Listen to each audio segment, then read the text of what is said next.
YCP అధినేత ఆంధ్రప్రదేశ్ విపక్ష నాయకుడు వైఎస్ జగన్మోహన్ రెడ్డి పాదయాత్ర నిన్నటితో ముగిసింది. దాదాపు ఏడాదికి పైగా 134 నియోజకవర్గాల్లో 3600 కిలోమీటర్లకు పైగా సాగిన ఈ యాత్ర వైసీపీ వర్గాల్లో ఫుల్ జోష్ నింపిందని చెప్పొచ్చు. కొంతకాలంగా తెలుగు రాష్ట్రాల్లో నాయకులు పాదయాత్రను అధికారానికి దగ్గరదారిగా భావిస్తున్నారు. వైఎస్ రాజశేఖర్ రెడ్డితో మొదలైన ఈ సంప్రదాయం 2014లో బాబు విషయంలో కూడా నిజమైంది. అదే ఒరవడిని ఇప్పుడు జగన్ కూడా కొనసాగించారు. 2017 నవంబర్లో ఇడుపులపాయలో తల్లి ఆశీర్వాదం, తండ్రికి శ్రద్ధాంజలి ఘటించడంతో మొదలైన ఈ యాత్ర సుదీర్ఘంగా సాగి బుధవారం నాడు అట్టహాసంగా ముగిసింది. జగన్ వెళ్లిన ప్రతి చోట దాదాపుగా జన నీరాజనం కనిపించింది. అన్ని వర్గాల ప్రజలు, యువత, విద్యార్థులు సైతం జగన్ కి బాసటగా నిలిచారు. అయితే జగన్ తన పథకాలను ప్రజల్లోకి తీసుకువెళ్లటం కంటే కూడా చంద్రబాబుపై విమర్శలకే ఎక్కువగా పరిమితమయ్యారని కొందరు విశ్లేషకులు అభిప్రాయపడుతున్నారు. ఏదేమైనా సుదీర్ఘ పాదయాత్ర వైసీపీకి లాభం చేకూర్చేదే అని చెప్పొచ్చు. ఇక పాదయాత్ర తర్వాత జగన్ నేడు తిరుమలలో స్వామివారి దర్శనానికి వెళ్తున్నారు.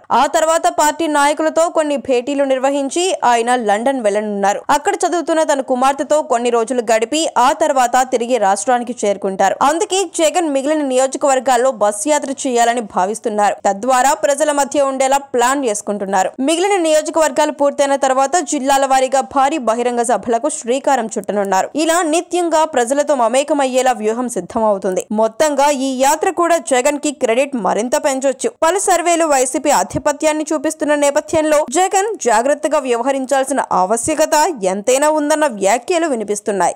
మరిన్ని అప్డేట్స్ కోసం మా కాయ్ టీవీని సబ్స్క్రైబ్ చేసుకోండి. మా వీడియో కనుక మీకు నచ్చినట్లయితే లైక్ చేయండి, షేర్ చేయండి. మీ విలువైన అభిప్రాయాలను కామెంట్ బాక్స్లో తెలియజేయండి.